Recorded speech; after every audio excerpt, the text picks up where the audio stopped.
Hello बच्चों, कैसे हैं आप।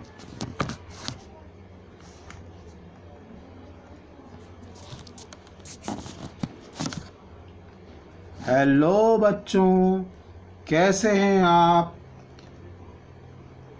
बेटा, लास्ट के लेक्चर्स में आप लोगों के साथ मैंने सीरीज़ और पैरेलल कॉम्बिनेशन ऑफ रेजिस्टेंस के कुछ इम्पॉर्टेंट प्रॉब्लम्स को डिस्कस किया था, जो कि मेरे लेक्चर नंबर 3 में अपडेटेड है।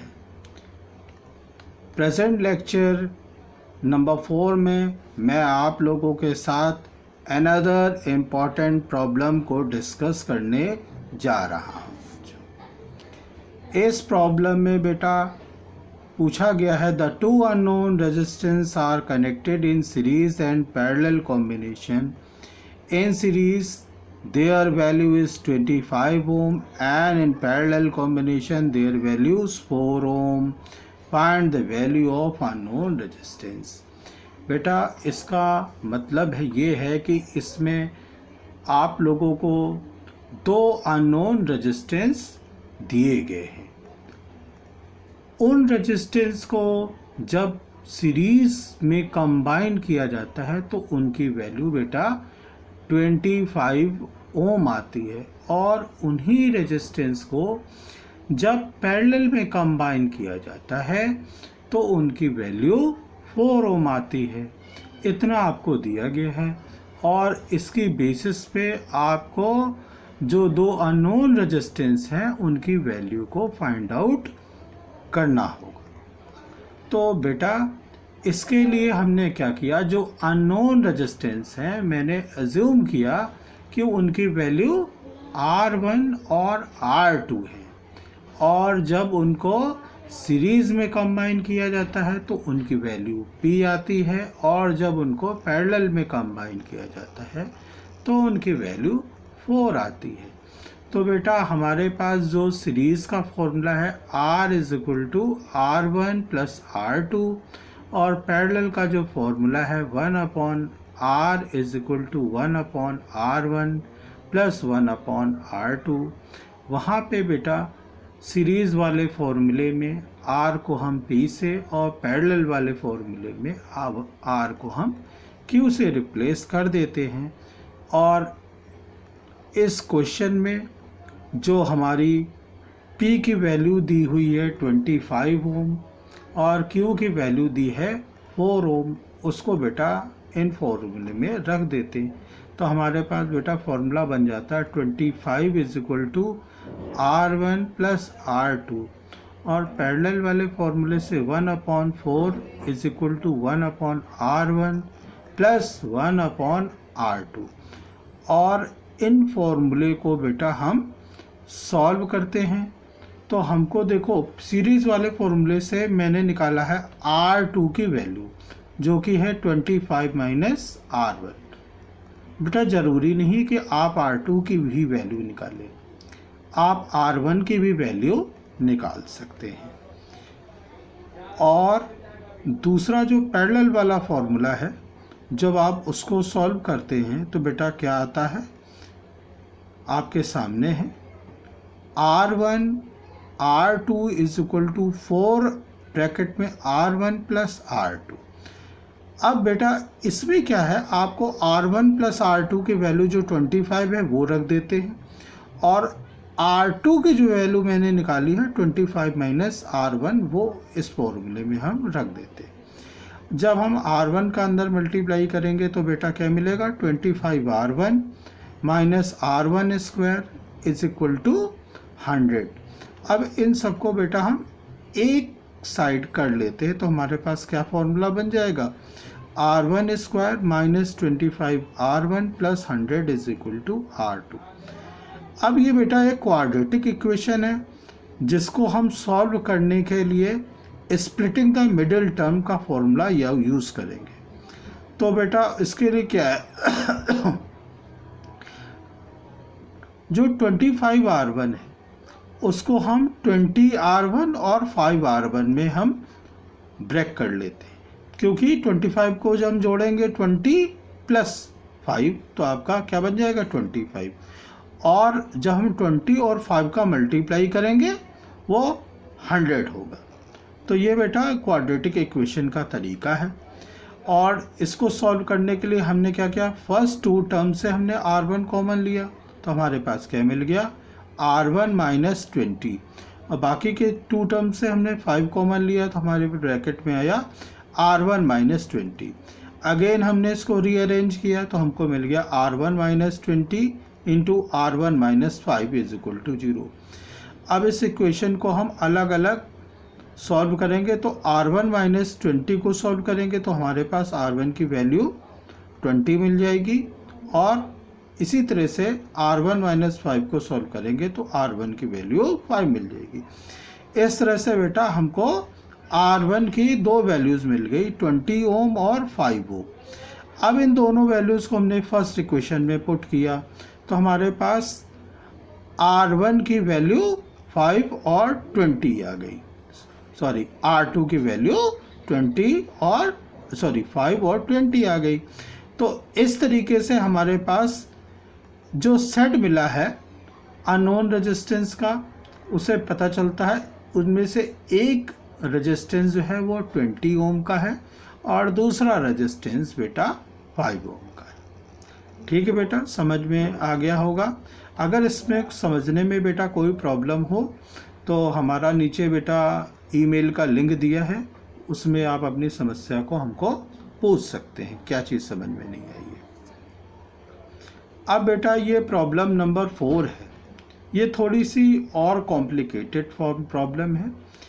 इसमें जो फिगर दिया हुआ है उसमें बेटा एकदम क्लियर है कि 5 ओम 25/2 ओम और 25/3 ओम के resistance according to the figure जुड़े हुए हैं और ये 15 वोल्ट की बैटरी से जुड़े हुए हैं। इस क्वेश्चन में बेटा पूछा गया है कि ईच रेजिस्टेंस से कितनी करंट पास हो रही है बच्चों। इसमें देखिए एक और कठिन क्वेश्चन है कि एवरी रेजिस्टेंस से कितनी करंट पास हो रही है। तो इसको सॉल्व करने के लिए पहले बेटा हमें सर्किट में कितनी करंट फ्लो होगी वो निकालना पड़ेगा। उसके लिए बेटा हमको इस सर्किट का इक्विवेलेंट रेजिस्टेंस निकालना होगा। तो बेटा इक्विवेलेंट रेजिस्टेंस निकालने के लिए फिगर से बिल्कुल क्लियर है कि 25/2 और 25/3 ओम के जो रेजिस्टेंस है वो पैरेलल में जुड़े हुए हैं और उसके साथ 5 ओम का जो रेजिस्टेंस है वो सीरीज में जुड़ा हुआ है।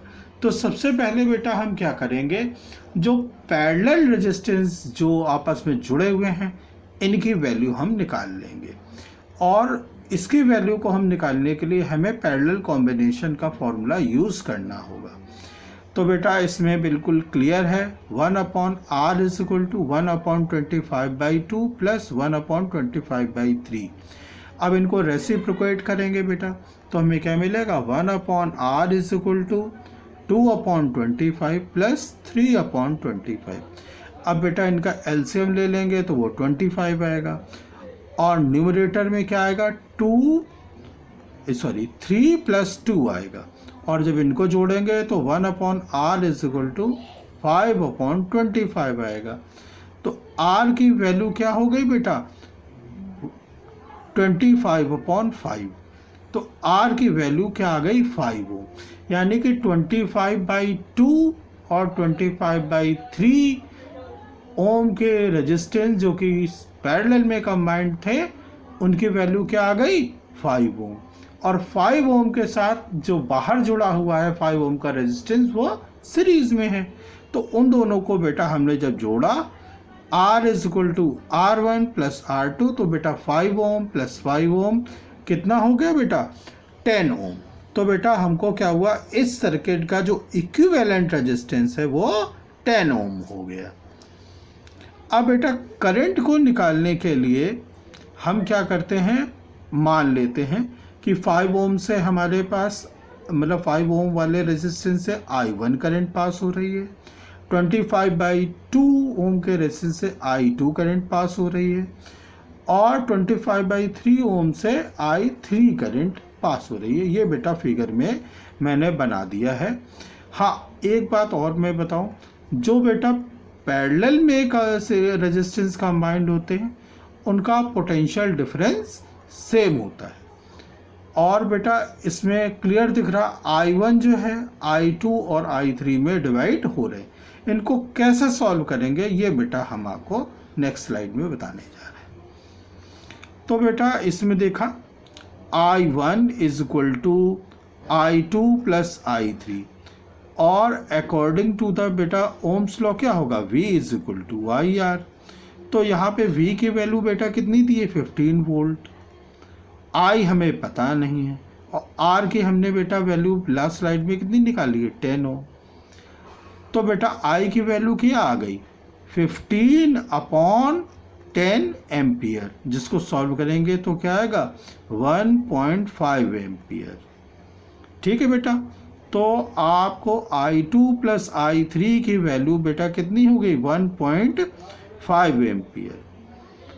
तो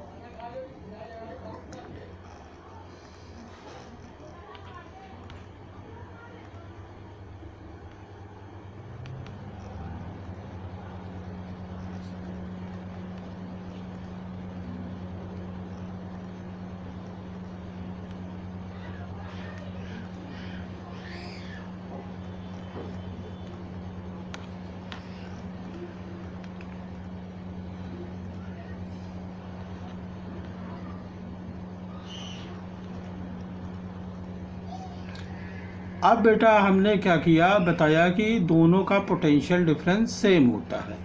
तो बेटा फर्स्ट वाली ब्रांच में जो पोटेंशियल डिफरेंस होगा 25/2 इंटू I2, वो बेटा रेजिस्टेंस इंटू करंट होता है। और इसी तरह से नेक्स्ट वाली जो ब्रांच है उसमें 25/3 इंटू I3। अब इसको जब आप सॉल्व करेंगे तो क्या आएगा, 3I2 is equal to 2I3। तो बेटा इनकी वैल्यूज़ को हमने क्या किया, पुट कर दिया जो I2 की वैल्यू थी। तो क्या हो गई, 3 ब्रैकेट में 1.5 minus I3 is equal to 2I3। अब हम जब इसको सॉल्व करेंगे क्या आएगा, 4.5 minus 3I3 is equal to 2I3। और उसको बेटा 3I3 को दूसरी साइड में ले गए तो हमारे पास क्या बना जाके कि 4.5 इज इक्वल टू 5I3। तो I3 की वैल्यू क्या होगी, 4.5/5। तो बेटा I3 की वैल्यू क्या होगी डिवाइड करके, 0.9 एम्पियर। और इस I3 की वैल्यू को हम किसी भी इक्वेशन में रख करके अगर हम कैलकुलेट करेंगे तो बेटा हमारे पास I2 की वैल्यू क्या आएगी, 0.6 एम्पियर। तो बेटा आपको समझ में आ गया होगा कि 5 ओम जो सबसे पहला वाला रेजिस्टेंस है उससे 1.5 एम्पियर की करंट पास होगी और 25/2 ओम रेजिस्टेंस से हमारी करंट 0.6 एम्पियर पास होगी, क्योंकि उससे I2 करंट थी और I2 की वैल्यू हमने कितनी निकाली है, 0.6। और 25/3 ओम रेजिस्टेंस से बेटा 0.9 एम्पियर की करंट पास होगी। इस तरह से बेटा हमने जो इस ब्रांच में जो तीनों जुड़े हुए थे उन सब की वैल्यूज़, कितनी करंट पास हो रही है मैंने निकाल ली है। 1.5 एम्पियर, 25/2 एम्पियर से पास होने वाली करंट 6 एम्पियर है, 0.6 एम्पियर है और 25/3 ओम रेजिस्टेंस से पास होने वाली करंट 0.9 एम्पियर है। ओके, थैंक यू बेटा, आज यहीं तक।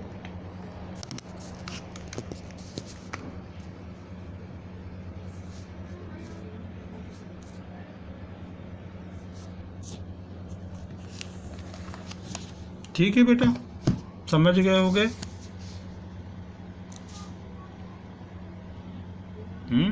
लास्ट वाली जो स्लाइड थी बेटा वो इसमें आएगी।